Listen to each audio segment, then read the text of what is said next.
welcome to another episode of Head to Head Sports. I'm your host, Brian Parker, along with my co-host, Mr. Randall Hargrove. How you doing, sir? I'm good, brother. What's up with you? Man, another day. Another day. Yes, sir. So I'm trying this out. I'm going to see how this works. I'm on my other computer. I have my background, but I do not have a green screen behind me. So if I fade in and out, that's why. I'm going to figure this out. But I sound okay. I'm moving with my mouth. Yeah, your movements are all there. I don't see any Chinese foreign karate movie going on with your mouth. Because I can always do my eyes like this too. Like, all right, let's talk about the bills. Okay. Looking all good. All right. That's all right. So you guys performing anywhere? Yeah, Saturday nights we'll be in the Lake Norman area at a place called Cats. Kendrick Colt starting at 10 p.m. Those in the Lake Norman area, come on, check us out. It's been quite a while since we've been there, but we've always put on a good show. So looking forward. I've never heard of that place up there. Is it near Birkdale? It's I guess it would be considered Cornelius area. Okay. Yeah, it was right beside the Tropicana where we were originally scheduled to perform, but Tropicana actually burned down. So all bands have been moved from the Tropicana over to Cats. So that's where we would be at, a place called Cats. Supposed to be very good, upscale kind of place, good food. They're going to feed us for free as we perform, so ain't nothing wrong with that. Good ain't nothing wrong with that. Yeah. Okay, very nice. Y'all check it out. Cats in the Lake Norman area, more so in Cornelius part of Lake Norman. Right. Very nice, very nice. I would love to come out. Me and the wife are actually in real estate school, so Saturdays and Sundays we spend 9 a.m. to 5 p.m. over at the Superior School of Real Estate, working on getting some licenses together. That's what's up, man. I didn't know y'all were doing that, but that is definitely the move. That's I guess that's the evolution to the property management that we're doing, since we already have a house and doing the property with that, and eventually going to probably try to get some other properties and stuff. So in the near future. Are you guys building right now? Not building. We bought a house last July, and we're actually using that for rentals in Concord. Okay. And it's been very, very successful. So in the hopefully near future, we want to, get more properties and manage them. And you don't need a license to manage your own stuff, but if you then want to step out into doing property management for other people's property, you do need a license. Plus, you can also sell houses and buildings and stuff like that, and land, and so all that be kind of cool too. Yeah, so, when you get to that point, I'm trying to buy another at least a condo. So work it out for me, brother. Work it out for me. I got you. That's what we got to do, man. Definitely going to do it. So the wife's on board. So we're going to do team up and do it. My brother's already a realtor too. So we're going to team up with him after we come out of this, so that he'll be the broker in charge, and then we'll be brokers under him. So nice. Yeah. It's all working out, hopefully. So more info to come. Well, Rand, we had a great weekend with some serious football. It was crazy because I picked the underdogs on Saturday, and that didn't work out in the water cooler. And on Sunday, I picked the underdogs, and it did work out. I mean, I didn't pick the underdogs. I picked the ones that actually won. But so if the Bengals could have been considered an underdog, but they definitely proved that they were not, and the Cowboys did cowboy things. We'll get to that because I'm still having a great time. Matter of fact, let's go on to the Cowboys first, because I sat there and even before Stephen A. Smith came on the scene talking about his disdain for the Cowboys, I was already in that camp. And for the very same reason, the Cowboy fans turned me off from the Cowboys. So early on as a kid growing up, without having an NFL team here in Charlotte, I became a Philadelphia Eagles fan. And that had been my team before the Panthers came to town. And I still low-key root for the Eagles. and things like that. I don't root against them, and I damn sure root for them when they play anybody in the NFC least. So this year has been very nice for me to be able to see the Eagles do their thing. But kept hearing these Cowboy fans keep acting like the Eagles don't exist, the 49ers don't exist, all these other teams that are better than them don't exist, and kept hearing all this sticking out their chest. They score all these points in the game. They beat up on Tampa and act like that was the measuring stick. And I'm like, man, y'all just getting set up for the biggest letdown all over again. I didn't see the game being as close as it ended up being. So I will give them credit if they want an award for we had a chance to win the game but didn't. I guess they can get that award. But I had expected San Fran to kind of do like they did the week before, play with Seattle through the first half, and then all of a sudden just bust that can of whoop on them. And they never could do that because their run game just really wasn't there in the first half. But then they turned it around in the second half. And I'm seeing a lot of people just down on Dak Prescott because they feel like he, and I've always told people this, Dak is inconsistent at best. He can show you one game where he looks like a really, really top 10 quarterback. Then he'll show you another game where he's, closer to the bottom. That's Dak. That's Dak, man. I don't know what the huge surprise is, but I tell you what, it's a glorious week. It's been a glorious week. Oh yeah. I haven't heard a lot of How Bottoms. All of the How Bottoms have gone elsewhere. Well, you know what I've heard instead of How Bottoms is, all this hate, all this Cowboy hate. It don't matter. I'm still a Cowboy fan. You're supposed to be a Cowboy fan. And you know what kills me about Cowboy? Because I got a friend of mine. I ain't gonna call his name out because he might be watching. And I mean, the Cowboy tears is crazy. Matter of fact, I saw Stephen A's cup with the Cowboy fan tears in it, and I already found it on Etsy, so I'm gonna order me one of those mugs. I told my wife, I said I gotta have that mug. It's like $17. I said I don't care. I want that mug. Because I'm gonna put his tears in that mug because he crying now because he's like, man, you doing a whole lot of hating on my team. Do you hate on the other teams like that? And I'm like, no, because the fans aren't as obnoxious as you guys. That's it. And he's like, well, I'm not one of those delusional Cowboy fans. I said, well, here's two things can be true. You are one of those delusional Cowboy fans. You just don't know you are. And number two, you're just not as delusional as some of the other folks, but that doesn't mean your delusion isn't just as bad. Because you go out there and inherently think that every time y'all win a game, that is a precursor for you going to the Super Bowl. Take it one game at a time, and people wouldn't sit there and put a target on you. And then when you already have a target on you as America's team, and you ain't been to the Super Bowl since 1995, and then you don't understand where the hate is coming from. Yeah, I mean, how you gonna be America's team and you haven't had any success? Stop beating your chest, acting like you've been to the big game within the past 10 years, because you have not. You have not even been to the NFC Championship since 1995. Not one time.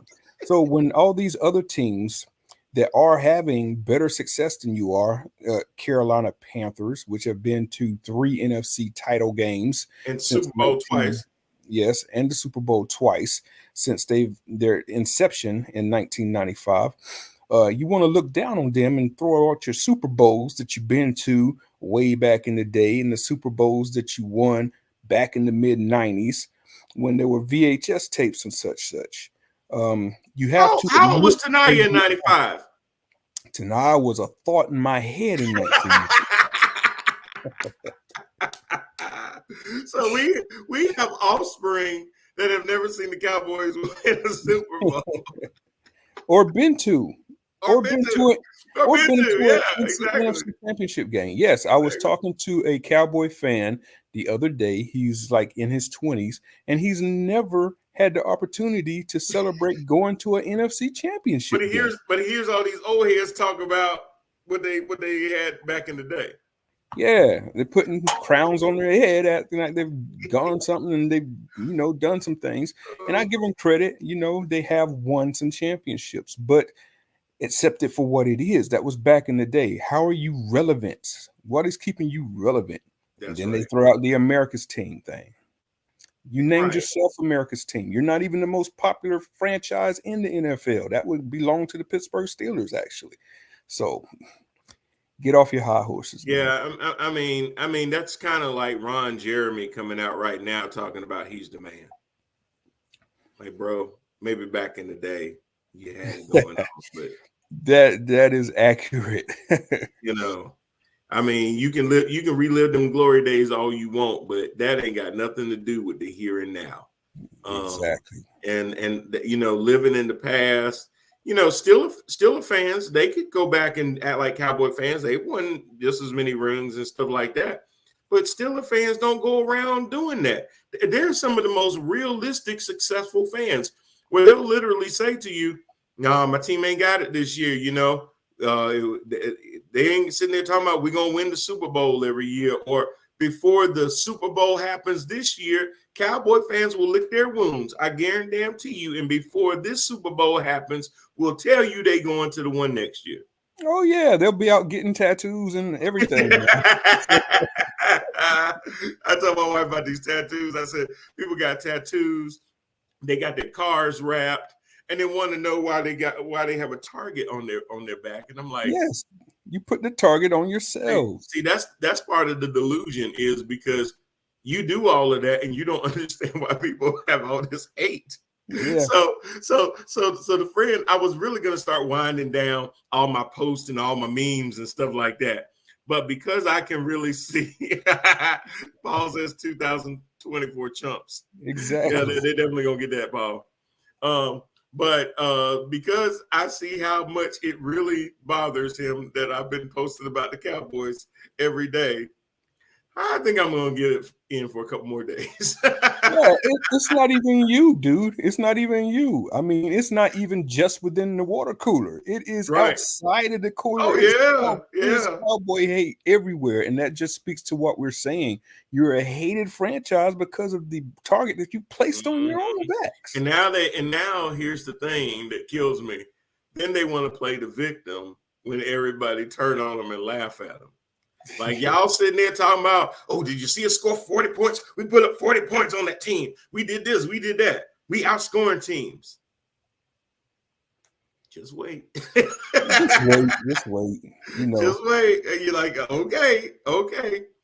Y'all know that they do some crazy stuff, and this game was no different. You saw oh God, what's the tight end's name? Now I can't think of his name. For who? San Francisco? No, for the Cowboys. Dalton Schultz. Yeah, you saw he must thought he was in college, 1 foot in. Just stuff like that. Again, managing the clock. The last play of the game. Please, somebody explain to me why Ezekiel Elliott is hiking the ball and you got your offensive lineman on the outside. I hope, two things frighten me about that. It frightens me because I believe Kellen Moore called the play. And it also makes me angry because the Carolina Panthers apparently giving him a second interview. Now, if they had realized that Kellen Moore called that play, I don't think you should be calling him for a second interview. That is a little bit frightening. When your final play is to have Ezekiel Elliott hiking the ball with 2 men in front of him, and he's the only blocker. And you're gonna throw it to a receiver who gets leveled immediately.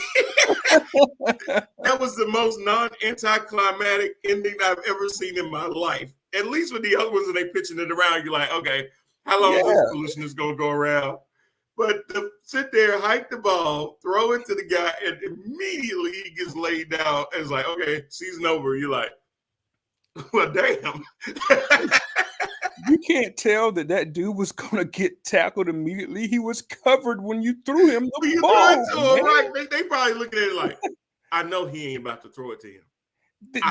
Did they actually think that the 49ers was just going to sit back and let him catch it and then pitch it around to somebody else? No, he's going to do his job as a defender and end the game. And that's exactly what he did. I mean, it's the most anticlimactic ending since last year when Dak decided to run down the middle of the field with no time left and no time Right. out.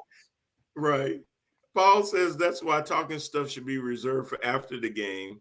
True. And then he also says, fellas, the execution was as bad as the call. Yes. Worse. So the execution was horrible. Like, and Anthony says that's why I said Kellen Moore sucks. Well, you know what? If you beat you start to become the product of your environment. So I don't know if he was ever going to be up and coming, but being in that kind of cesspool of an environment is not, to me, is not a good breeding ground. I mean, what good comes out of Dallas, honestly? And I hate to say it like that because I think good things could, but the biggest problem to me is and always will be the general manager and the owner cannot be one and the same. That is just a recipe for disaster because you have blinders on. Because your owner needs to be an owner and a fan if he wants to, a la Mark Cuban. But when the Mavericks are playing basketball games, it's not Mark Cuban answering all the questions for the team and being the face of the team and everything else. He's a passionate fan. I'll give him that, kind of like the dude in San Francisco that bought the team from Donald Sterling. You know, they like to be out there as fans and stuff, and that's great. I love the energy. I love the fact that they, you know, got that kind of money and they want to root for their team. That's great. But they let their team do the talking on the court and in the press room. But it's always about Jerry. It's always about Jerry. And here's the thing, too. Mark Cuban, he got a ring, didn't he? Like back he in did. Yeah, within the last decade, he got himself a ring. He did. But he also had a general manager, had an assistant manager, had other people doing what they do best, and he just signed the checks and stuff. It didn't mean that he didn't have a say or anything like that. Of course he does. It's his investment. Yeah. But Jerry is too strapped to that team and always has been, and he can't see that part of the problem is that culture. Paul says, yes, he'll never attract a top flight coach like Sean Payton. He won't because, you know, Sean is going to need a little bit more control than that. Yeah, you know, that's why Jimmy Johnson couldn't last. That's why Parcells couldn't last, because they were coaches that needed a little bit more control, and Jerry was not going to do that. Anthony says, that's why I don't understand why Jerry Jones, the first person to do an interview at the games, because he's a diva. Because he's the face. Most franchises, the face of your franchise is your quarterback. Not Dallas. The face of the franchise is Jerry Jones. It's always been Jerry. And that, to me, takes away from the team when the first person that you put a microphone in front of is the owner. That don't make no sense to me. So you can see that they've not been successful. And I think a lot of it is because, and then the way it works too is that Jerry has a certain connection with players that he drafts, and they're more like his kids than they are his players and stuff like that. He has a lot of loyalty to the guys he drafts. If he don't draft you, Amari Cooper, then it's easier for him to get let you go. Side note, I'm pretty sure he wish he still had Amari at that $20 million salary. But just saying. When's the last time you saw the Rooneys up in the press box celebrating and kissing one another after a big win? You don't see that. When's the last time you saw the Rooneys giving out interviews about what's going to happen in a game? You don't see that. You don't. Yeah, you don't see the Rooneys. I mean, I didn't know who the Rams owner was until they won the Super Bowl. Yes. Never seen them before. That's how it should be. Never seen them. Because that takes away the focus of the team. Jerry is one of one. He is. What's up, Joe? Dan Snyder don't do that.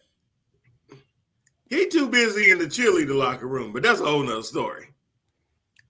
Him and Deshaun Watson got the same masseuse. Yes.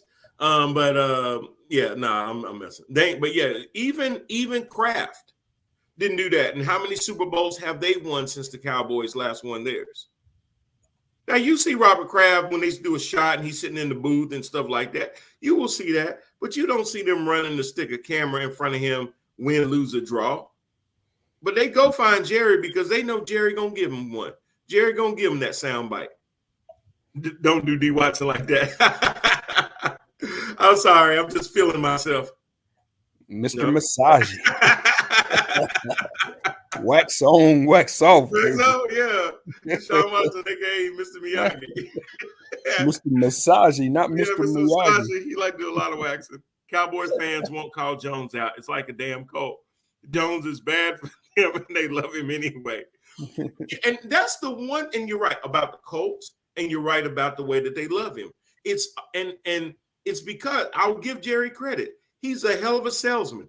He sells them every single year, Rand, on the fact that these Cowboys are going to do something that they ain't done since my kids have been alive. Just said a foul. and Anthony says, and I think Jerry Jones is the only owner to have his own radio station. Yeah. Insane, man. It's insane. Lastly, about these Cowboys, did you see where the official Cowboys Twitter page basically sat there threw Dak Prescott under the bus?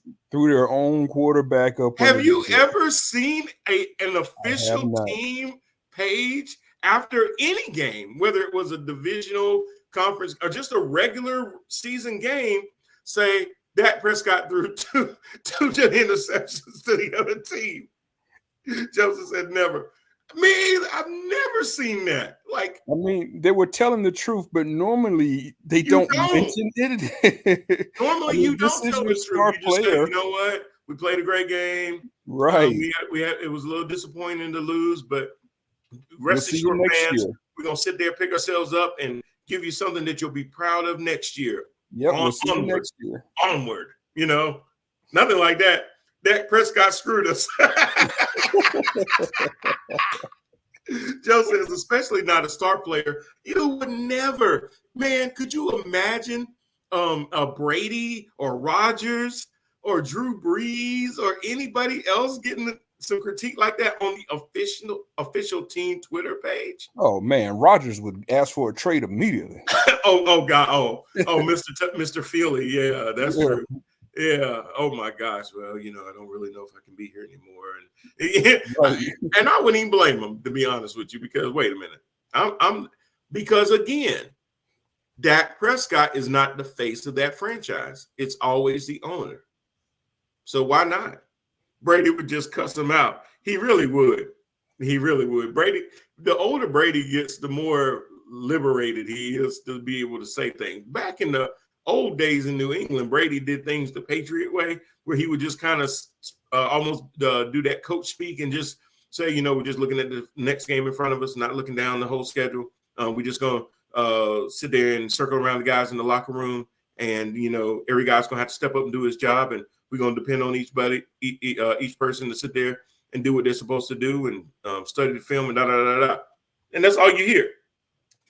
Brady don't do that no more. Brady said my ass too old. I'm going to tell you how I feel. Yeah.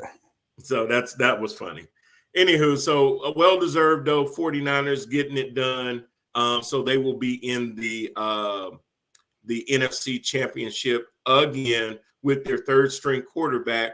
To me, that was one of the more impressive things, Rand, is, the Cowboys defense really did come to play, but they really still weren't able to do what they wanted to do against Brock Purdy. He's just honoring now Tom Brady. Yes, he is. He really is. He don't care no more. Now, they did get 2 sacks on him, and Dak got sacked one time, but that's not bad. Anthony says, Randall, did you see or hear Anderson or Bryce Young might not be the number 1 pick in the draft? Oh, yeah, I have heard that, and we could talk a little bit of draft talk after we get through talking about these. Cowboys. Yeah. Okay, definitely. I had to check in quick. Rock on, fellas. Go Niners. Oh, that was from Paul. All right, Paul. Appreciate you, Paul. Yeah, go Niners. I know that's right. But yeah, so it really was just crazy that Brock Purdy was able again to just lead the team, play mistake-free football, very efficient with throwing the ball, 19 of 29, 214 yards, no touchdowns, no picks. So he's not fumbled the ball. He's been throwing in the interceptions and getting the ball into the hands of his playmakers, and letting them do what they do best. So that was a good sign, at least, that, some games you got to win ugly. You can't score 30 points in every game. But the fact that they were still able to outlast the Cowboys, that says a lot for a rookie quarterback, and not just a rookie quarterback, but again, the last person chosen in the draft is one game away from the Super Bowl. I don't think people realize the relevancy of that. That's crazy. The last person chosen in the draft is now in a championship game. You know, I haven't heard that since like Tom Brady, maybe. Somebody of those likes, but you normally don't see that. It's hard for a 3rd to 4th round pick to get into a championship game. Hats off to Dak Prescott for at least making it as far as he has in his career, because he was like a 3rd or 4th round draft. Yeah, he was a 4th round pick. Mississippi. Yeah, he's a 4th round pick. So for a person that is a 7th round pick or a 6th round pick to be this far and in the championship game and playing this well, I mean, you got to give that guy kudos. What he's doing is pretty incredible. And I don't care if he's only putting up manageable numbers. He's not costing his team the game. Correct. He's letting the other guys win the game. And as Joe put it, managing at its finest. Yes. You know, it's okay to be a game manager. It is. As long as, look, I need you to manage the game and not be a liability for us. And that's exactly what he's doing. And when you're 19 to 29, you're still being very efficient. That's the biggest thing. You're still being a very efficient player. And that's the good thing. On 3rd downs, they were 7 out of 14, keeping the ball moving. That's all I need you to do. I don't need you to make every throw, but I need you to make the ones that keep the chains moving when we really need that 3rd down conversion. That's all I need to ask of you. I'm not going to put you in a position where you have to play outside yourself or play a lot of this Josh Allen hero ball that we'll talk about and look at the results of that. You see all these quarterbacks getting paid all this money, and the one that is one game away from the Super Bowl was the last person picked. Brian, what is this? Kyler Murray taking people off his social media, begging for a contract and all of this and all of that, $40 million, $60 million next year for Aaron Rodgers, ain't been to the Super Bowl and God knows when, all of this other stuff, and you about to have another dude that barely got drafted. And most of the people that get drafted last get cut before the season starts, Rand. Exactly.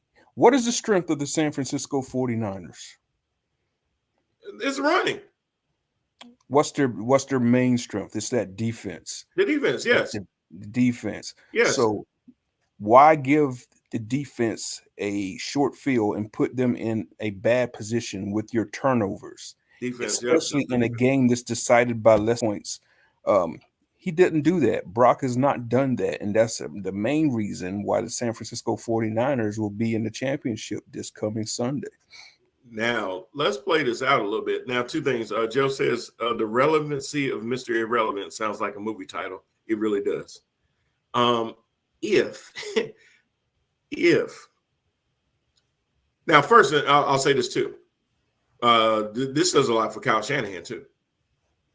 I mean, you've had 3 different quarterbacks, and normally when your starting quarterback goes down, that's your season. Starting quarterback goes down, Garoppolo comes in, keeps it going. Garoppolo gets hurt. Oh yeah, you're surely done now. You're dead. Somebody named Purdy comes in and keeps it going. 1 game away from the Super Bowl. That's some good ass coaching. Oh, definitely some good coaching, man. That's some good coaching. No, I mean, hands down. And now here's the conundrum. If San Fran beats Philly and plays the Bengals, Anthony, you stealing my thunder, bro. Anthony says, I don't care what they say, Brock should be your number 1 starter next year. I won't go that far, but you going where I'm going. And Joe says his system is definitely quarterback friendly, and all those weapons certainly makes life easier. It does. But you know what? You still got to deliver the ball to them on time. You got to throw them open. You got to pick up coverages. You got to see blitzes coming. And when you're a rookie, they're going to throw the kitchen sink at you. And he's still been able to do that without, hey, is that corner really playing off? Is he really in cover 2? Or is he trying to mask it so that I can throw to that receiver and he jump on that ball? Yeah. And he kept the ball out of harm's way. And you always hear, I'm sorry, Rain, you always hear about him talking about how the game is fast and it has to slow down for you so you can be able to pick up those reads and things like that. We're talking about the last guy picked in the draft doing that. Exactly. People always say game manager, but this guy threw 19 passes that kept the ball moving, correct? None of those passes ended up in the arms of the other team. And that is correct. Key when you're talking about a game that's only won by 7 points. Exactly. What did Dak do? Dak threw the ball to him twice, and it cost him big time. And what I was talking about, where the dude sat on that play knowing he was going to come back to CD, he sat on it and let him bite on it, and then he jumped the pass. Yeah. And Brock hadn't gone through that. Joe says, oh, no, Brock is good. I just meant the ability for them to slide the next one in so seamlessly. No, I agree with you. Yeah, I agree without with changing the offense, without dumbing down the offense, scaling it down for him, all of that stuff. You're absolutely right, Joe. So this is where I was going. If the 49ers get to the Super Bowl, presumptively to play the Bengals, and we'll talk about that. I think it's the Bengals. Anyway, and the 49ers win, we got a quarterback controversy. It's not even a controversy. We may already have one now. We do have one now, but if they go to the Super Bowl with Brock, it's not a controversy. I mean, he's going to be the odds-on favorite. So do you automatically say he's the number one, or do you do like I said last week, and Cal sits him down in the quarterback room and says, Joe says, bye-bye, Trey. Well, Joe, here's the problem. They gave up 3 first-round picks to trade up to get him. Like I talked about last week, and I ain't talking about just 3 picks, 3 number ones. Yeah, they're gonna try. They're gonna have to try and recoup at least one of those. And the other problem with that is there's no film on Trey, so his value ain't gonna be first round pick for him. Right. So his value is not gonna be well at all. You're talking about a guy that started a handful of games for you, and even his college tape is absent. I was about to say he didn't even play that much in college. Right. So you're moving up with 3 first-round picks. Yeah. So this might be the worst thing that San Fran has done lately, was the fact that they moved up so hard to get him with very limited film tape. So this is what I'm thinking. Why not sit there and make your offseason very competitive and say, hey, guys, Brock has earned the right to be the starter for next year. But I'm still going to keep an open competition. And depending on what I see in camp, I'll make an announcement in late July as to who the starter is. I believe right now, as we sit here today, it will be an open camp. But if Brock wins this game against Philly and goes to the Super Bowl, it's not open. Yeah, I don't think so either. Yeah, that's what I'm saying. So has he won it, or going to the Super Bowl will seal the deal for him winning it? Going to the Super Bowl will seal the deal for him, at least coming back next year as the number one, in my mind. Yeah. Joe says they'll try to recoup via trade, maybe based upon potential, maybe. Yeah, I mean, you got to get somebody that's pretty desperate, because here's the other thing. Just because you trade him, his clock doesn't reset as far as his tenure in the league. So whoever is going to believe in him is going to want him to start immediately, because you need to get some tape on him to see if you're going to pick, because he's a first round pick. Yeah. You'll have to make a decision on that 5th year option. If he was a 2nd round pick, you ain't got to worry about it. He played out his 4 years. He's a restricted free agent. You can sign him or let him walk. But being a first round pick, he's going to have to sit there, and you'll have to decide by either the end of next season or the season after that whether you're going to pick up his 5th year option or not. Yeah. And so that could be very interesting. You said one word in all of that that's key, the word desperate. We are desperate for quarterbacks out here in the NFL right now. Hey, Yeah. we're going to talk about that again. You know, somebody said something about the NFL draft, and I'm going Mhm. to come back and circle back around to that because Okay. there's a lot of desperation going on right now in the NFL draft for a quarterback. I know. I've seen some mock drafts of the Panthers picking the quarterback, and I'm like, don't do that. Anyway, Anthony says, if the Packers trade Rodgers, are you giving up 2 number 1 picks? Hell no. Somebody will. But because of what you just said, desperate. Desperation. But see, here's the thing: you're picking up 2 number 1. You got to give up 2 number 1 picks to get a 40-something-year-old quarterback that's due to make $60 million this year. Now you could restructure his deal where instead of the 60 million, maybe you cut it down to 40 million and put, I don't know, 20 million in signing bonus. I guess. I don't know. Who does that? So anyway, I guess you could do that. I mean, people do that all the time, but I mean, for a 40-something-year quarterback is what I mean. That's kind of crazy, but desperation. I mean, I keep hearing Skip Bayless talk about trading Dak now for Aaron Rodgers. So that tells you how bad off he is. Everybody is on Dak right now, where you're willing to give up the guy that normally breaks your heart. And it's almost kind of like when KD went to Golden State. Hey, we tired of you scoring on us like that. Come join us. Yeah, you got what, 32 starting quarterbacks in the NFL, right? Mm-hmm. Cut that number in half down to 16 because the top 16 is what you can kind of get to the playoffs with, and the bottom 16 you're kind of struggling with. Those bottom 16, their quarterback situations are up in flux right now. So quarterback is such a desperate position right now that even half the quarterbacks that have the number 1 spot are not secure. Mm-hmm. That's true. Joe says Jimmy's gone, though. Definitely believe that. Yeah, Jimmy's definitely gone. But Jimmy did just enough, in my opinion, to earn himself a starting spot on a team. So like a Houston or something like that. I could definitely see that happening. Yeah. And then Joe also says, I know one close by that's that desperate. I do too. I just look after Baker, Sam Darnold, PJ Walker, Cam Newton, Kyle Allen, all those guys, we got to stop trying to piecemeal quarterbacks in Carolina. You know, like if we need to keep Sam till we can find the right guy to bring in, then that's fine. But don't overreach and get fool's gold trying to find the next Cam Newton or whatever. Find you a good quarterback that fits in the system. The problem is going to be whatever quarterback the Panthers choose, jumping on the Panthers for 2 seconds, it needs to be in line with the coach that they're going to bring in. So they're in an impasse right now because it's hard to think about what player you're going to draft from a quarterback standpoint until you can figure out what the offensive layout is going to be.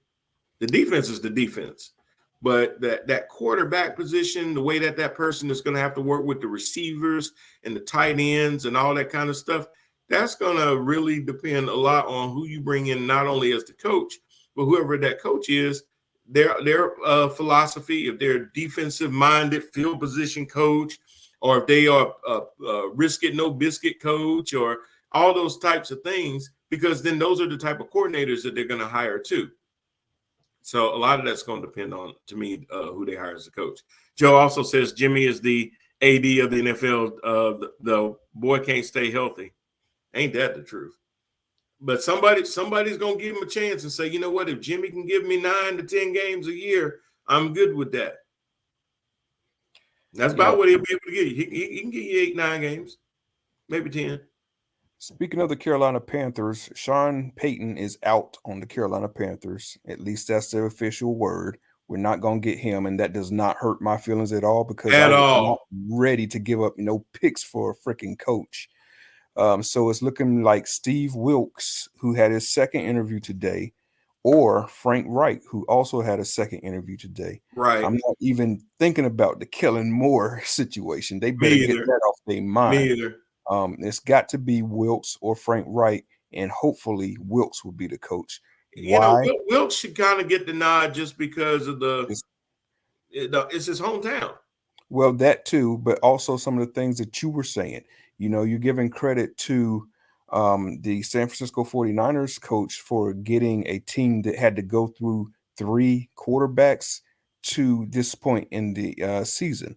But you got to give also that same amount of props to Coach Wilks for dealing with Sam Darnold to Baker, back from Baker to PJ, from PJ back to Sam Darnold, and still almost making the playoffs with those quarterbacks, none of them who are in that top 16 that I was just talking about. So you got to give Wilkes a lot of props for that too.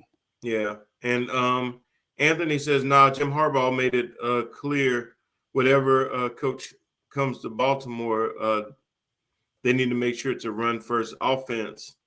So in other ways, Lamar not getting no help anytime soon. And then Joe says, I take Reich as my OC. Oh yeah, I would love to have Reich as my Yeah, OC. me too. Me too. Yep. I don't know if he would do it. I hope he would. It's a way to stay, in the game and stuff like that. You can't always be a head coach. Sometimes you do drop down to a coordinator or an associate head coach, and maybe you're over the offense or something like that. So I would love to see Frank Reich be able to do that because he does work very well with quarterbacks. Yes, that's man. That's what he's known for. He's he was the one that got the most out of Nick Foles, I believe, when they were in Philly. He worked with Peyton Manning. He worked with Jacoby Brissett. He worked with Andrew Luck. So he's been around. He's done pretty good where he's been. So I would love to have Frank Reich in as a OC. So we'll see how that goes. But a lot of that's really going to depend on who they end up choosing as the coach. If you want a little consistency and stability, Wilkes is the right play. And it'll be a good way to show the Houston Texans how it's done when you hire a coach of color, that they ain't just sitting there placeholding for a year. Yeah.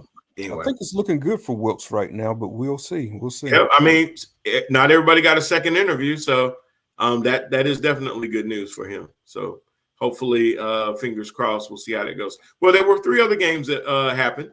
The Cowboys season is over, and we are all thankful for that. No to more. Agreed. Oh, Kellen Moore. Yeah, absolutely. Hell no. The Giants and the Eagles. The Giants have been up and down, but they've been chugging along all year. Daniel Jones and Saquon Barkley both playing on their 5th-year option. Both are in limbo right now, trying to figure out, Rand, if they're going to be with the team next year. Have they, even though they lost to the Eagles, but the Eagles were picked to win the not only the conference, but be in the running to win the NFC, and they're 1 game away from doing that. So even with the Giants coming up short, has Danny Dimes and Saquon Barkley, redeemed themselves enough to be on the roster next year for the Giants? I think Danny Dimes has done a good enough job to be back as quarterback, especially with this offensive coordinator that got the most out of him this time around. Mm-hmm. Saquon will be back, but probably in a demoted role, kind of like Ezekiel Elliott. They'll probably get a fresher pair of legs to kind of pair up with him. That's the way I see it. Yeah, and that's not, and you know what, to be honest, I see it that way too, and it wouldn't be bad for Saquon. That probably would be better for him. A lot of these guys that are these bell cow backs that like to have the ball in their hand every time there's a handoff, I mean, there's something to say for that, but at the same time, you take a lot of hits. Them wheels get messed up real quick. So, and then Saquon even said, hey, I'm not out here trying to reset the market. And the market was Christian McCaffrey getting that $18 million deal. So he's not necessarily looking to reset it and get 19 or 20. I think if he got tagged, he'd get about 10. So they're talking about he's going to be somewhere maybe more so closer to the 18 and 10 as a franchise tag. I wouldn't franchise him, but maybe give him a 3-year deal, $17 million, maybe make $30-40 million of it guaranteed or as a bonus or whatever, and be done with it. That's not really overpaying for a back in this day and age. But if he tries to get more than McCaffrey and reset the market, then that probably doesn't make sense for the Giants. I would move on, get a fresh pair of legs. Anthony says Giants showed you need more than a running game to go far in the playoffs. And that Jones is safe to me. You can find another running back, and for $16 million a year, nope. That is an expensive side of the back, but it depends on everything else that back does. Does that back block? That's the only reason Zeke. They love Zeke because Zeke blocks better than Tony Pollard. Except for the final play of the game. Well, you ain't never asked him to sit there and with his nose down, hike the ball, and then go block. So I'm gonna give him a little benefit of the doubt. Normally, when he blocks, he knows he's blocking and he's already ready to chip. And this, you got him doing like a center would have to do, hike the ball and then go block. Man, he got bulldozed. Oh, yeah, that was hilarious. That was hilarious. Oh man. But yeah, so that is expensive for a back. But I mean, it ain't the most outrageous salary that I've seen for a back. These salaries have just inflated anyway. Like I said, if you franchise him, it's $10 million. So I mean, you can restructure his deal if you want to keep him, but I definitely would bring a change of pace back in there to work with him. I do agree. I think Daniel Jones did enough this year to prove that with the right coaching and the right system in place, he can be somewhat decent. Totally cut down on his turnovers, which was always his biggest issue. His decision making was one, but his biggest issue was ball security. Yeah, and they cleaned that up night and day. It was almost like when Jameis Winston went from throwing 30 interceptions to the following year being on pace not to get over 10 when he went to New Orleans. So, sometimes it is who your coach is. It's the same thing in Jacksonville. Didn't see a whole lot out of Sunshine until Peterson got there, and he just flourish. I'm sure the lights would have eventually come on, but Doug Peterson, I don't know what he used to tell Trevor. Hey, man, you the number one pick. Hey, man, go play your game. Do your thing. And he finally listened, and he just turned it on. So it does depend a lot of times on who your coach is. So definitely kudos to Dayball and his staff, post-Gettleman era, getting folks in there that know what the heck they're doing. Congratulations to the Eagles. Jalen Hurts coming in on a bum shoulder, I think it was, and really performing decently, 16-24, 154 yards, 2 touchdowns that he passed for. He also ran 9 times for 34 yards and ran for a touchdown as well. So he did a little bit with his arms, a little bit with his legs, not overpowering anybody passing the ball, but they were still able to put up 38 points in that game. Yeah, the Giants just ran into a freight train named Philadelphia, man. That team is on a mission. That team looks pretty unstoppable right now. I love what Jalen Hurts does in the passing game. He just has a beautiful touch when it comes to the deep ball. Yep. It just drops right down over the shoulder of the wide receiver, and the defensive back can't do nothing about it. He's got a pretty deep ball, man. He does. And, he didn't lose that from time off from injury because he had another nice play to number 6. I'm forgetting his name, the wide out for the Eagles. That was a deep ball. It was nice. He's going to face a very tough task this coming Sunday in a really tough San Francisco 49er defense. Man, you're talking about matchup of all matchups. I don't know who's going to win that game. I've been going back and forth with it. Devontae Smith. Yes, Smith. Yeah. 6 catches, 61 yards, a touchdown. Goddard had 5 for 58 for a touchdown. AJ Brown surprisingly didn't get in the offense that much. 3 catches for 22 yards. So they probably tried to focus their attention on stopping AJ Brown. But then when you do that, Goddard is a really good tight end that can stretch that field too. So that's a very hard thing to do.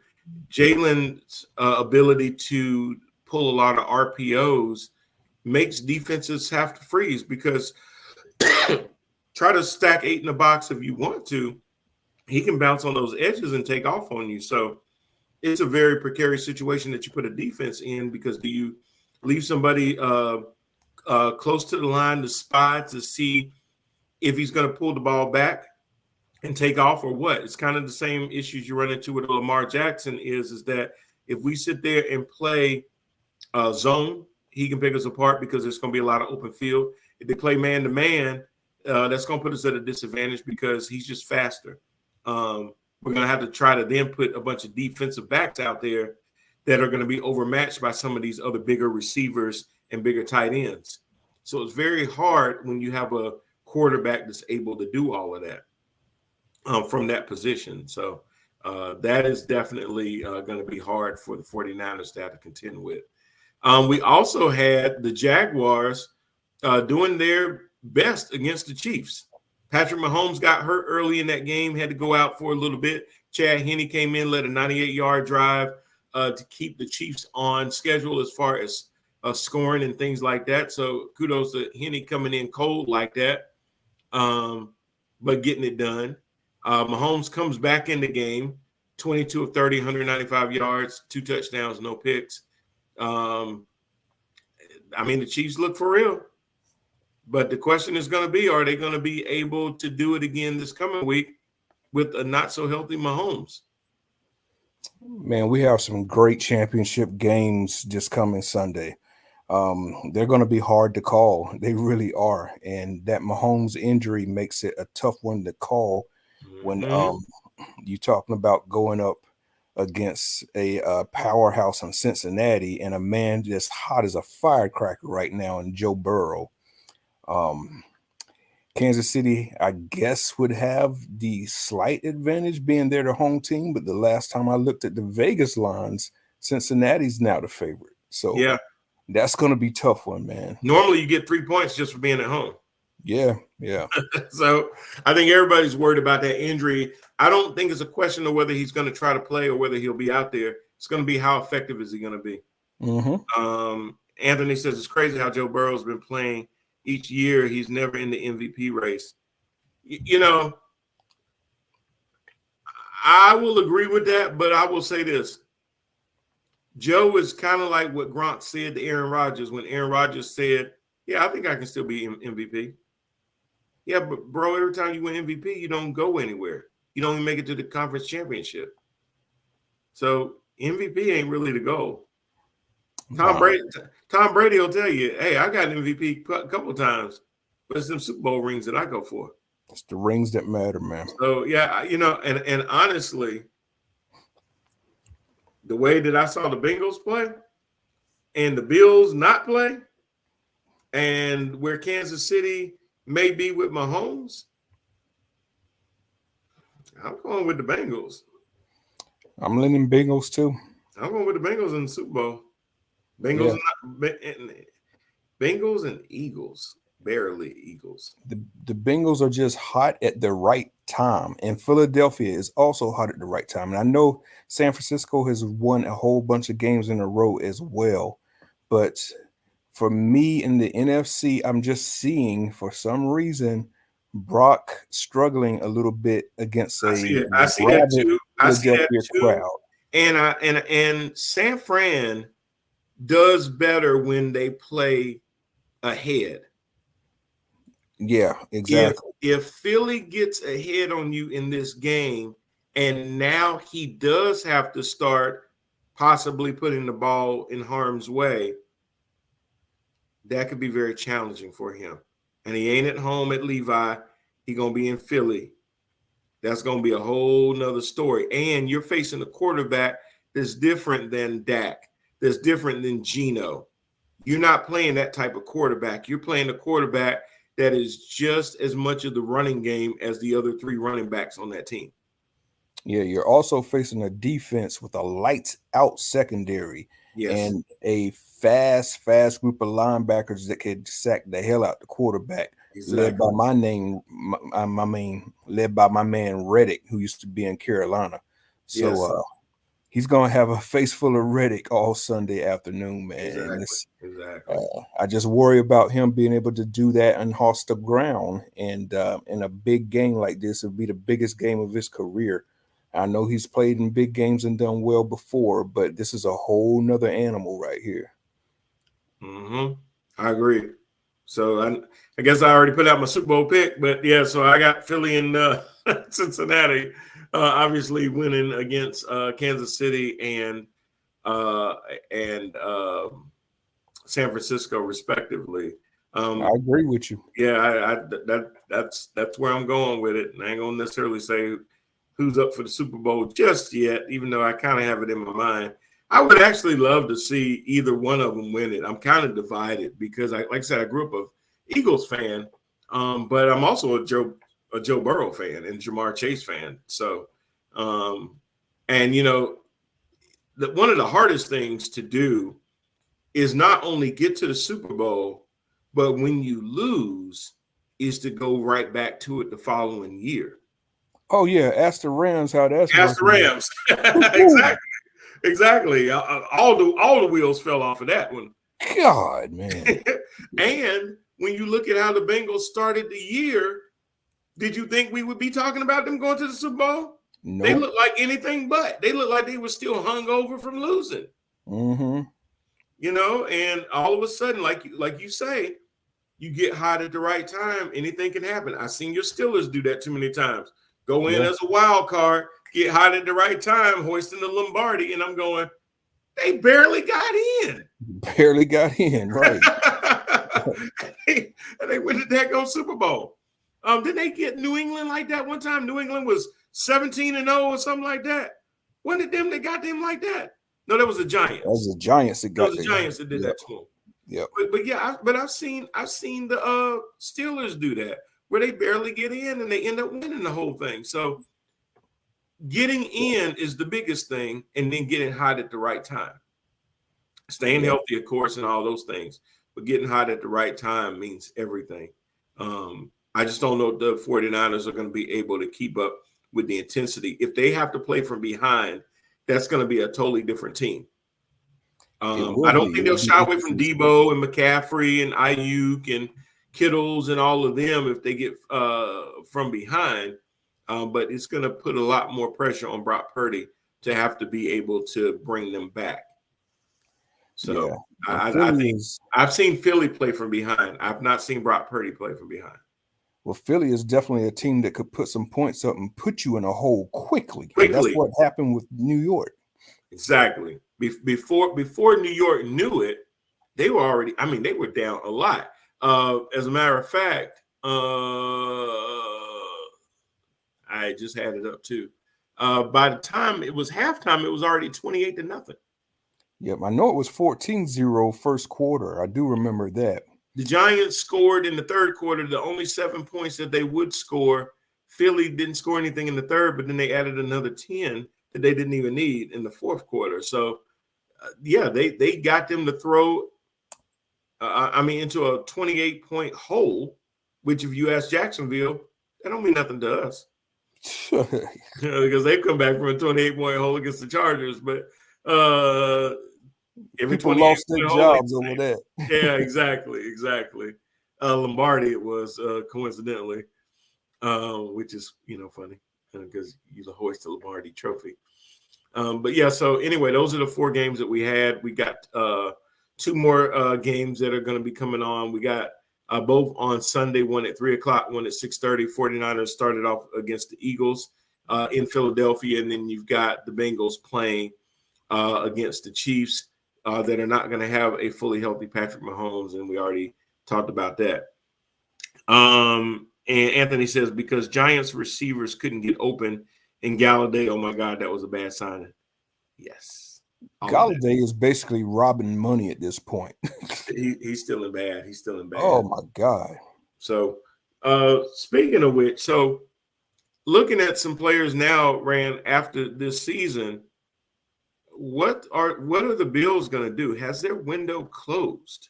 Because this has been every year. It looks like they're on the precipice of going to the Super Bowl, but they're not advancing and getting at least to the AFC Championship game. Dude, I was thinking the exact same thing, man.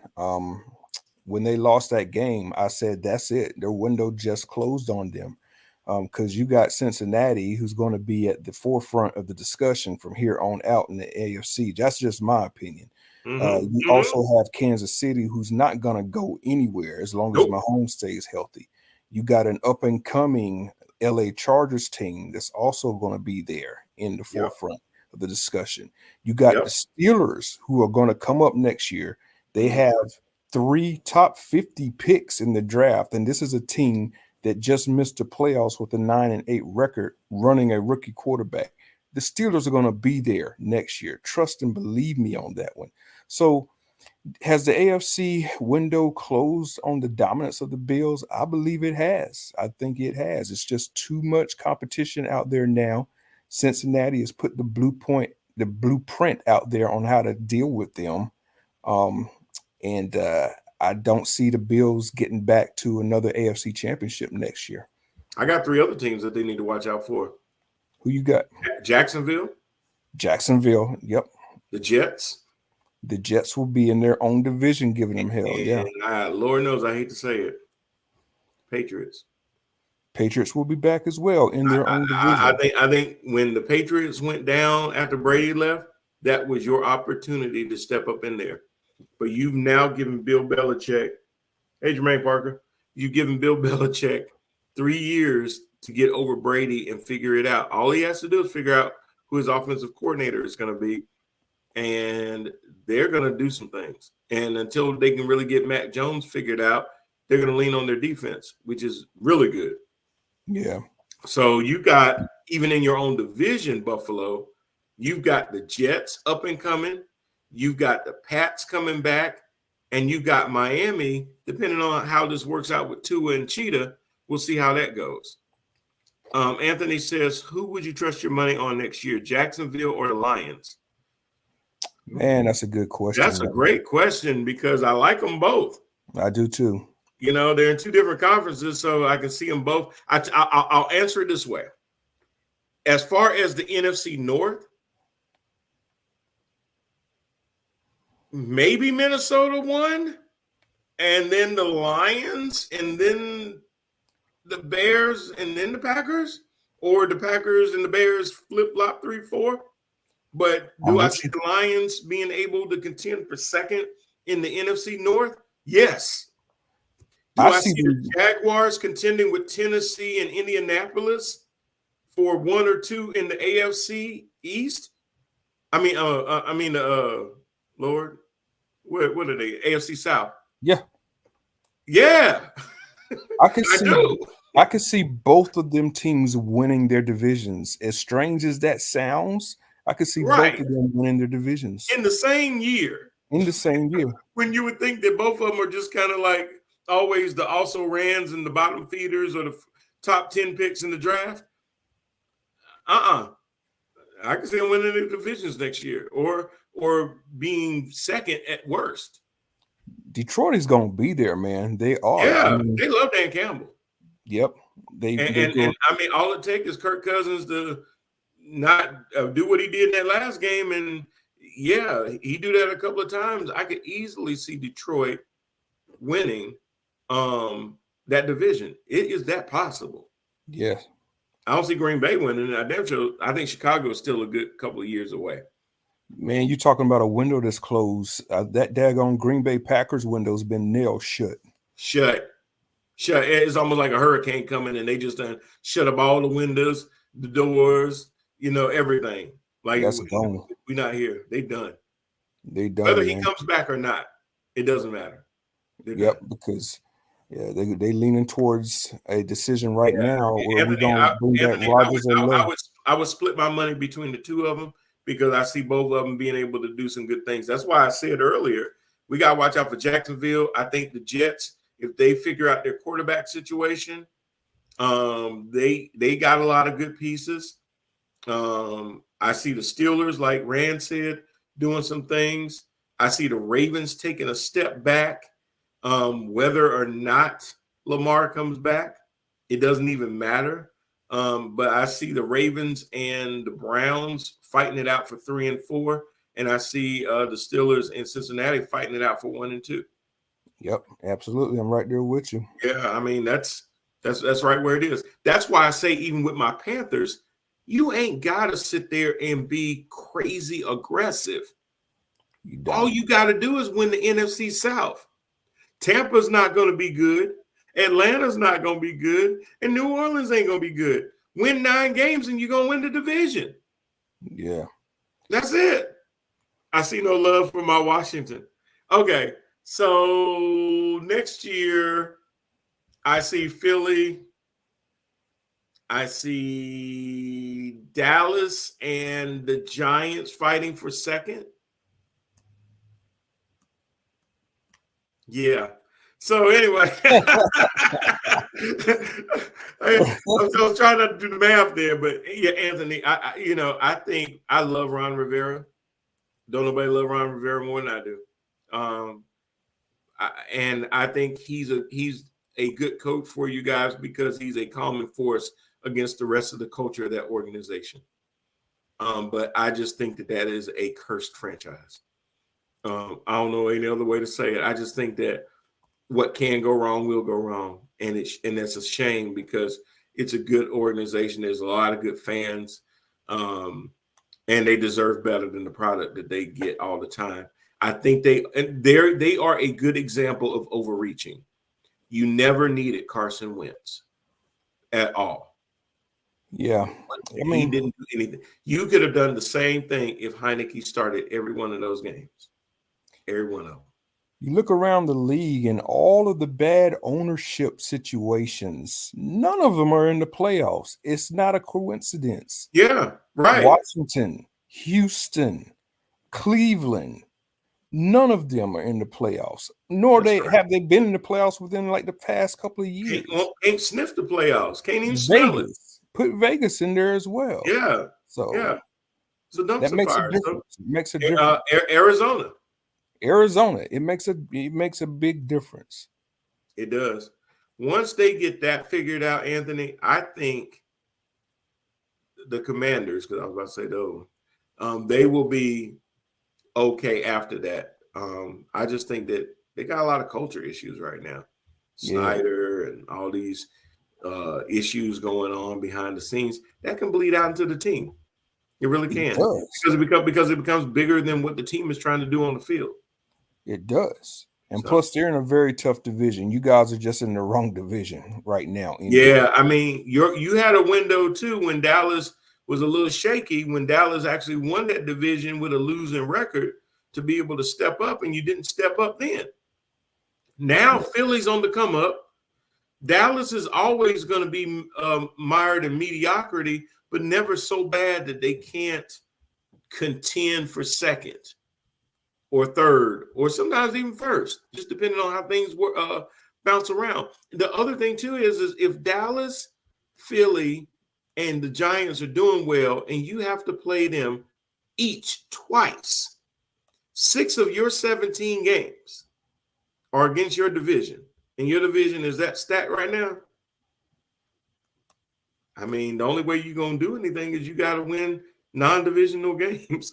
We was in the playoffs in 2020. We was in the playoffs in 2020. I know, but number one. I mean, but yeah. Number one? I don't know about that. Nah, I don't remember the championship game running through Washington, man. Do you mean you won the division in 2020? Maybe I don't even know if he meant that, because I think that was Dallas. Wasn't that the year? Wasn't 2020 the year Dallas won with that 7-9 bull crap? I remember beating Tampa that year. You're gonna have to put our research team on that one. Yeah, I'll get my crack staff on it, Anthony. Because I don't know if you're smoking right now, but anyway, I do have love for Washington. I believe when New York, Washington, Dallas, I hate to say that, San Francisco, teams like that are in the playoffs, it makes the playoffs more interesting. I always say the same thing when it comes to the NBA about the Lakers and the Celtics being in the playoffs. It's just weird when they're not. So the Commanders actually won in 2020 with a 7-9 record, not Dallas. Oh, It was the Commanders. It was the Commanders. Okay. Yeah, so he So means they were the ones that won NFC. with the 7-9. Okay. Yeah, but not number one in the whole NFC, just number one in the Yeah, NFC East. so you got a home playoff game. Yeah. Ain't nothing wrong with that. Yeah. I mean, that's, you know what? That's good. I would rather not. Well, I ain't gonna say that because if Carolina had won, they would have got bounced against the Cowboys more than likely. Other than instead of Tampa, but getting there is getting there. So there's something for that. But the main thing is to be able to build on it. So what happened after that 7-9 season? Injuries, yes, but just not having any consistent quarterback play. So getting to the playoffs this year doesn't mean anything if that's not a building block for you to propel yourself in the next year. Everybody can't make it to the divisional. Everybody can't make it to the conference. Everybody can't make it to the Super Bowl. So we understand what a wild card is and what it's for. But then that should give you some momentum, hopefully, to build into the next year. But when it doesn't, then it was like, what was the point of us getting to the playoffs? Because here's the thing. The further you go in the playoffs, the worse draft stock you get.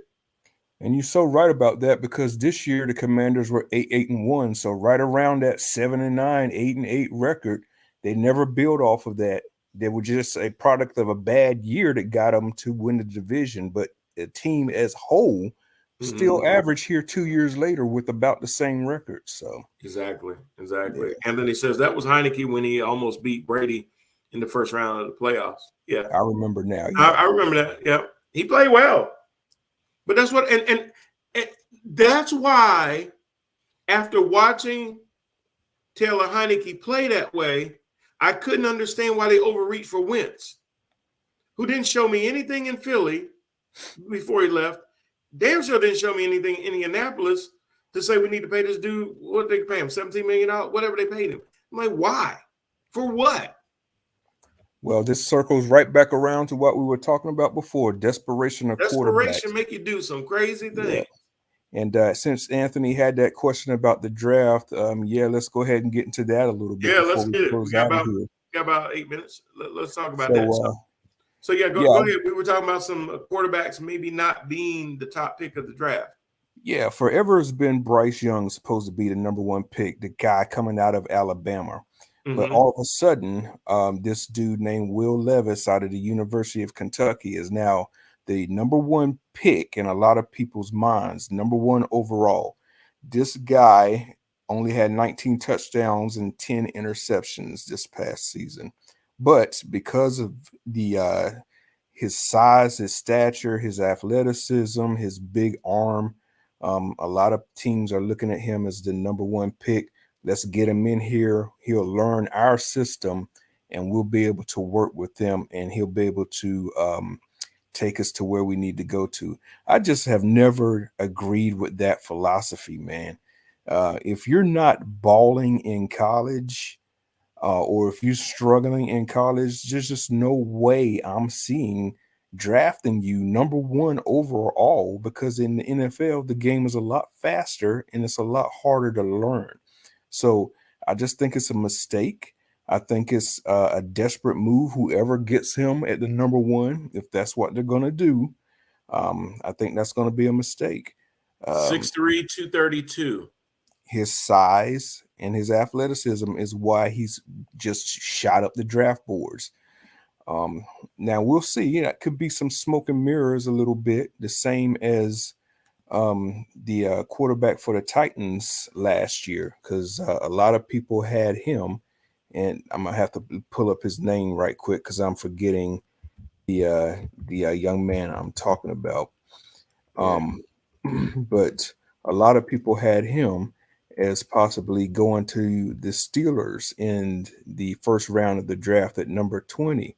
Malik Willis is who I'm talking about. Oh, Willis, yeah. Willis shot up the draft boards last year because of his athleticism and his big arm and his speed. And a lot of people were thinking that he was going to be like a top 20 quarterback. And you see just how big of a learning curve the NFL is this year, because Willis got into some games with Tennessee and didn't do jack dookie against the NFL defense. It's tough. It's a tough learning curve.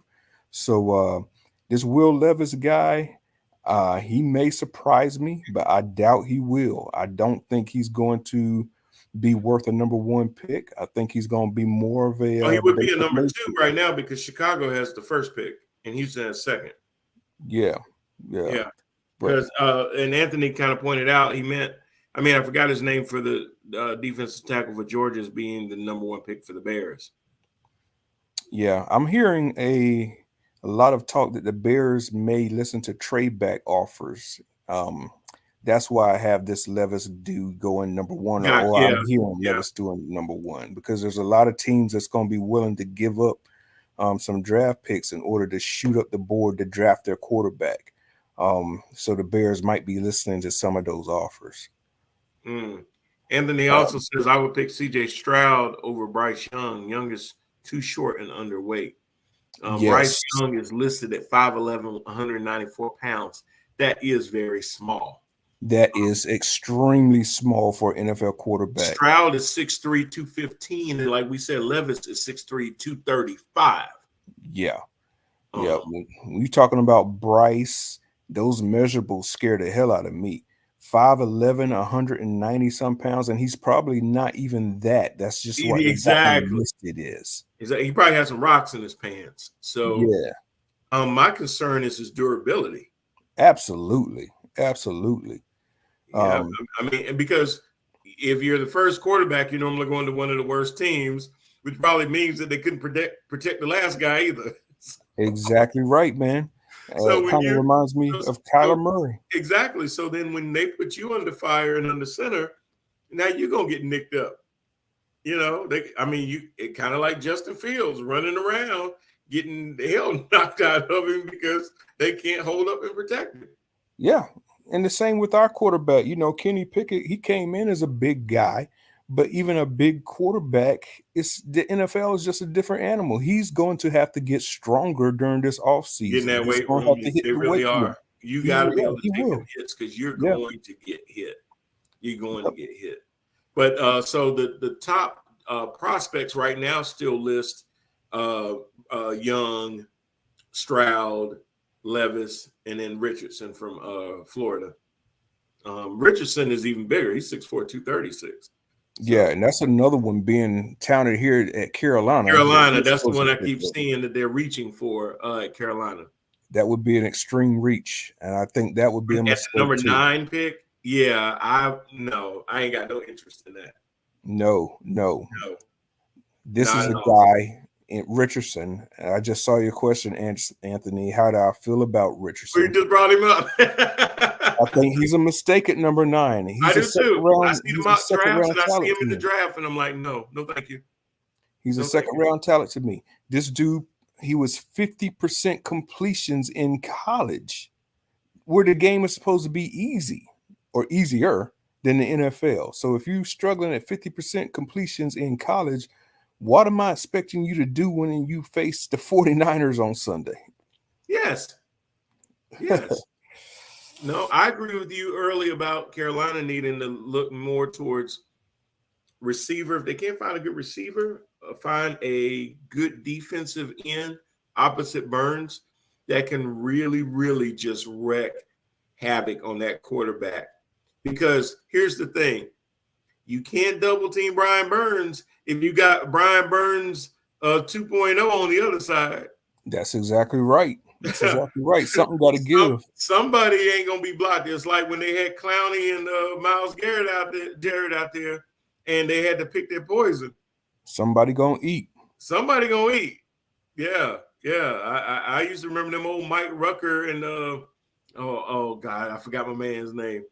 Days where they used to sit there and have to try to figure out who they were gonna block, and sometimes it'd be Ruck, sometimes it'd be my other man, and they just go get them. So having that two-headed animal is insane. And a lot of times when your offense isn't doing what they need to do, your defense can still keep you in the game just because you're wreaking that much havoc on the opposing team's quarterback. So give me a receiver opposite DJ Moore. Give me a defensive end opposite Brian Burns. Absolutely. But don't overreach on the quarterback. I think there will be plenty of quarterback developmental talent, if you want to play around with in later rounds, they'll be there. Don't pull a Daniel Jones, draft a guy 6th when he shouldn't even been drafted in the first round. And that's what I'm scared of. I'm scared of this reaching because of desperation at the quarterback position. I don't care about other teams. Y'all could overreach all you want to. All you want to, yeah. Carolina does not fall into that trap. Yeah, absolutely. I definitely don't want them to do that. So, yeah, I saw that too, Rand. I saw that mock draft, and I was like, please, I just hope that, they shell out all that noise. They don't listen to that and say, hey, everybody's saying that we need to draft a quarterback. Y'all ain't been doing listen, Carolina's fix is not going to come from a quarterback that you draft, because if you draft that quarterback this year, you're saying he needs to be your starter. Is he going to be that much better than Sam Darnold getting you 9 games to win the NFC South? No. And this is an important draft for the Carolina Panthers. You know why? Because last year's draft class absolute sucked out loud. Yep. You had Aquanu as the the number 1 pick for the Panthers. He's panned out. I have no issue with him. Correct. But Matt Corral in the 3rd round, injured, didn't do a thing. Brandon Smith in the 4th round, barely saw the field. Armani Barno in the 6th round. Who is that? Right. Mays in the 6th round, didn't even make the team. Kalen Barnes in the 7th round, didn't pan out, didn't even make the team. So you out of 6 draft class, you only had 1 that stuck to the team and made a difference. And normally your first rounder is the one that you can pretty much count on, not always, but can normally count on to be that one. So that one I don't even want to count, because hell, if you can't even pick the 6th or 7th pick. Yeah, 6th overall. You can't miss on that one. If you can't get the 6th pick right, I question the GM to begin with. So, but it's finding those other diamond in the roughs, and being able to identify late round talent tells me more about you. I mean, hell, if I'm about to play a pickup game and I pick LeBron as my first pick, I mean, come on. It ain't the LeBron pick. It's that other dude after we done gone back and forth about 4 or 5 times. Yeah, man. I got that dude right there. That's that dude that set a lot of good picks. That's that dude that when I sit there and drive to the hole and kick it out, he ready to shoot the ball. That's that dude. That's not the one to get picked 1st, 2nd, or 3rd. But that dude right there, that's going to be my money man right there at the end of the game. That's what I think that you find. Very important draft for the Panthers coming up this April. They cannot miss. They got to find at least 3 starters in this draft. They can't miss. Anthony says this draft is going to be a defensive draft like last year, and it should. But he also says some fans on some teams want to tank for the Williams USC quarterback for next year. Bro, if you already talking about taking 23, that's pretty bad. Yeah, I don't think Carolina gonna be in line for tanking. So no, I don't either. Like I said, they got too much of an upside to just win that division.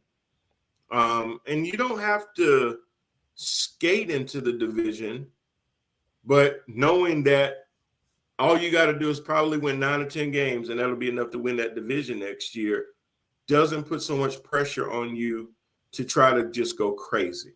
Play within yourselves. Don't throw your helmet off in the end zones. Stuff like that, which is not a penalty, actually. But don't do crazy stuff like that and defeat yourself. And my point is, lose games you should win. You're going to have a shot next year just because the rest of the division sucks. They got a tremendous shot next year. They really just got to play their cards right. Exactly, because it almost played out that way this year, and this should have actually been them losing in the first round of the playoffs and licking their wounds, and then going back to work and winning the division again next year. Yeah, agreed. So, I mean, they have all of the ingredients. They just need to decide on who the coach is, decide on how they want to work this quarterback situation. Like I said, I have no problem with Sam Darnold being the starter for at least most of the season, if not all of it next year.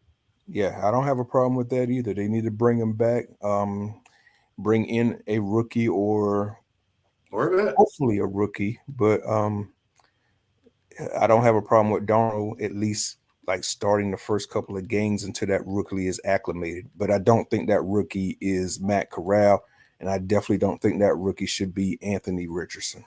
Right, right. You know, I don't know what the Ravens are going to do, but I would love to see Tyler Huntley. I have no problem with him. There's a couple other guys that if they want to come in that have been in the league now and back up. Hell, if Derek Carr want to come, Oh I'm man, I'm good with that. I'd be so And, open to and let Darnold be his backup. I'm good with that. I would love Derek Carr in Carolina. Yeah. I'm good. I'm definitely good with that. So there's a couple of options out there other than trying to put it on the shoulders of a rookie. And I say all of that, and we have a rookie as one of the final four quarterbacks in this tournament, as Jerry Jones likes to call it. But I don't think that that's always the key for success for most teams. You need to have somebody that's kind of been in that fire where the game has slowed down enough for them to be able to pick up coverages and reads. I applaud what Purdy has done. I think it's more, in some ways, what Kyle Shanahan has done for him. But he had to step up and receive it. So I give him all the credit for that. Yeah. Yeah, absolutely. Well, man, that's going to do it for us this week.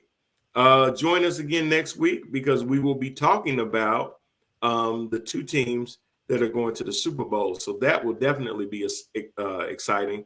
Join us for that conversation. Hope y'all have a great weekend. And man, Rand, we'll do it again next week. See you next week, brother. All right, man. Be good.